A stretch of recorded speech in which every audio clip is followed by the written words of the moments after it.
ഇന്നൊരു കോഴിക്കോട് ട്രിപ്പിൻ്റെ വീഡിയോ ആണ്. അതും തൃശ്ശൂരിൽ നിന്ന് ബൈ ട്രെയിൻ ആണ് നമ്മൾ പോകുന്നത്. രാവിലെ 5 മണിക്ക് തന്നെ വീട്ടിൽ നിന്ന് പുറപ്പെട്ടു. ബൈക്കിലാണ് തൃശ്ശൂരിലേക്കുള്ള യാത്ര. അവിടെ നിന്ന് പിന്നെ ട്രെയിൻ പിടിച്ച് കോഴിക്കോട് ചെല്ലും. അതിനുശേഷം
തൃശ്ശൂർ ടൗണിലെ ആകാശപാത ലൈറ്റപ്പ് ചെയ്ത് വളരെ ഭംഗിയാക്കി വച്ചിരിക്കുന്നു.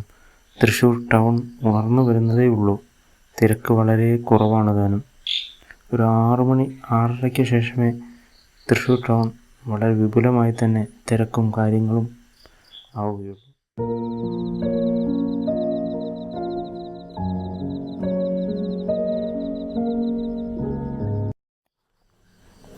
റെയിൽവേ സ്റ്റേഷനെത്തി ടിക്കറ്റ് എടുത്ത് വളരെ പെട്ടെന്ന് തന്നെ അകത്ത് കയറി. ഇരുട്ടുമാറി വെളിച്ചം വന്നു തുടങ്ങി. ട്രെയിനിന് വേണ്ടി വെയിറ്റ് ചെയ്യുകയാണ്.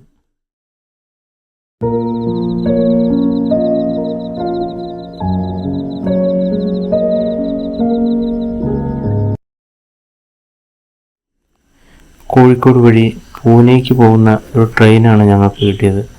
വേഗം അതിൽ ചാടിൽ കയറി. ജനറൽ സീറ്റുകളൊക്കെ ഫുള്ളാണ്. ജനറൽ കമ്പാർട്ട്മെൻറ്റിൽ ഡോറിനോട് ചേർന്ന് കുറച്ച് സ്ഥലം കിട്ടി.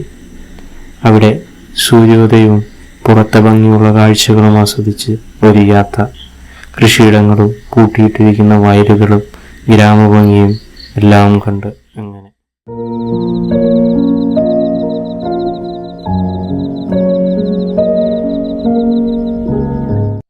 ഞങ്ങൾ ഈ യാത്രയിൽ പ്രതീക്ഷിച്ചത് തൃശ്ശൂർ ടു കോഴിക്കോട് ഒരു 3 മണിക്കൂർ സമയമാണ്. ഇതൊരു നല്ലൊരു ട്രെയിൻ ആയതുകൊണ്ട്, സ്പീഡിൽ പോകുന്ന ട്രെയിനും ആയതുകൊണ്ട് എവിടെയും ബ്ലോക്കൊന്നും കിട്ടിയില്ല. പിടിച്ചിടലോ കാര്യങ്ങളോ ഒന്നും കിട്ടിയില്ല. അത് സ്റ്റേഷനിൽ ഇറങ്ങിയതും ഭക്ഷണം ആദ്യം കഴിച്ചേക്കാം എന്ന് തീരുമാനിച്ചു. മലയാളികളുടെ ദേശീയ ഭക്ഷണം പൊറോട്ടയും മുട്ടക്കറിയും ആദ്യം തന്നെ. ഫസ്റ്റ് ഞങ്ങളുടെ പ്ലാനിലുണ്ടായിരുന്നത് മർക്കസ് നോളജ് സിറ്റിയാണ്. കോഴിക്കോട് ടൗണിൽ വിട്ട് ഒരു 1.5 മണിക്കൂർ ബസ് യാത്രയുണ്ട് ഈ സ്ഥലത്തേക്ക്. അവിടെ എത്തുന്നതിന് വേണ്ടി KSRTC ബസ്സാണ് ഞങ്ങൾ പിടിച്ചത്. വയനാടിൻ്റെ അടിവാരം സ്റ്റോപ്പിലെത്തണം. വലിയ തിരക്കില്ലാത്ത യാത്ര. കോഴിക്കോടിൻ്റെ ടൗണിലൂടെ ഓടി ജില്ലാ ട്രഷറി ഓഫീസുകളും കോഴിക്കോടിൻ്റെ പഴയകാല മന്ദിരങ്ങളും ആഢ്യത്വമാർന്ന ഹോട്ടൽ സമുച്ചയങ്ങളും കടന്ന് യാത്ര. വലിയ വലിയ മോസ്കുകളൊക്കെ കോഴിക്കോടിൻ്റെ ആകർഷണമാണ്.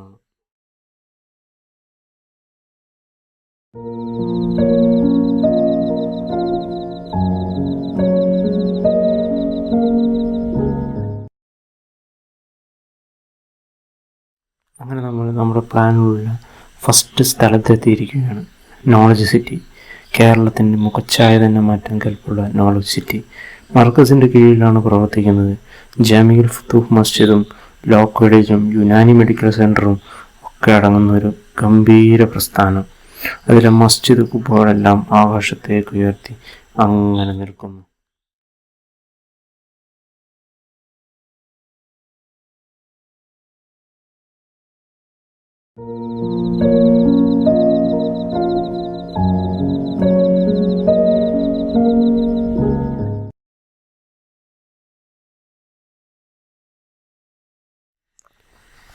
പ്രാർത്ഥനാ സമയമായതിനാൽ കുറച്ച് സമയം ചെലവഴിച്ചു. അവിടെ നിന്ന് തിരിച്ചു.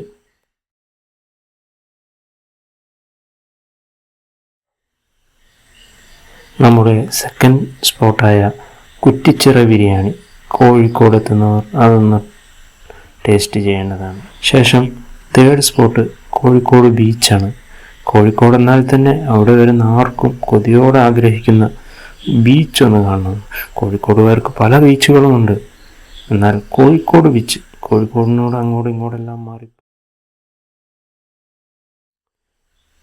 നമ്മുടെ പ്ലാനിലുള്ള 4ാമത്തെ സ്പോട്ട് അത് മാനാഞ്ചിറ സ്ക്വയറാണ്. കോഴിക്കോടിൻ്റെ ചരിത്രത്തിൽ ഒരുപാട് വേലിയേറ്റങ്ങൾക്കും വേലിയിറക്കങ്ങൾക്കും സാക്ഷ്യം വഹിച്ച മാനാഞ്ചിറ സ്ക്വയർ. ചരിത്രങ്ങളിലേക്കൊന്നും കൂടുതൽ പോകുന്നില്ല. മാനാഞ്ചിറ സ്ക്വയറിൻ്റെ ആസ്വാദനം.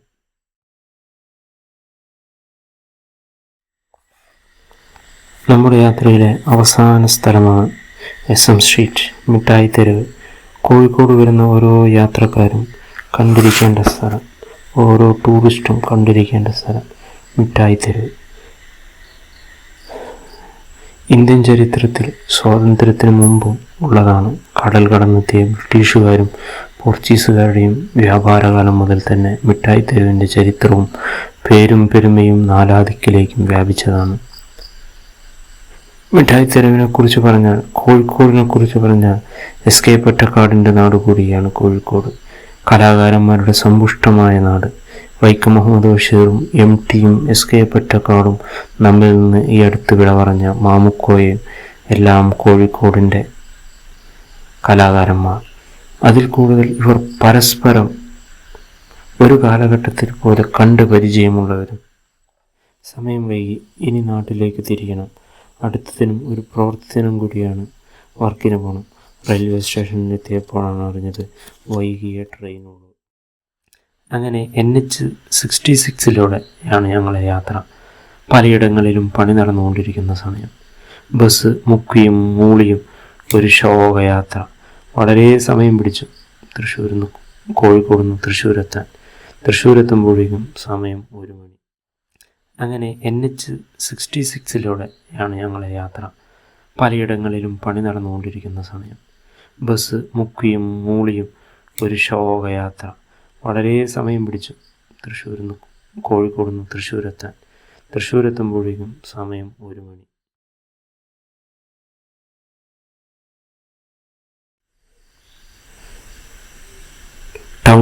തൃശ്ശൂർ ടൗണിൽ നിന്നും ഞങ്ങളുടെ നാട്ടിലേക്ക് 25 കിലോമീറ്ററോളമുണ്ട്.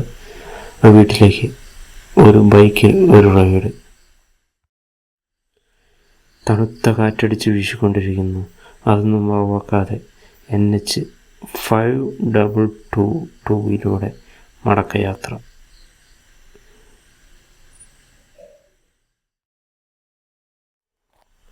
യാത്രകൾ ഇവിടെ അവസാനിക്കുന്നില്ല. ഇനിയും പുതിയ യാത്രകൾ, പുതിയ സ്ഥലങ്ങൾ. Good bye.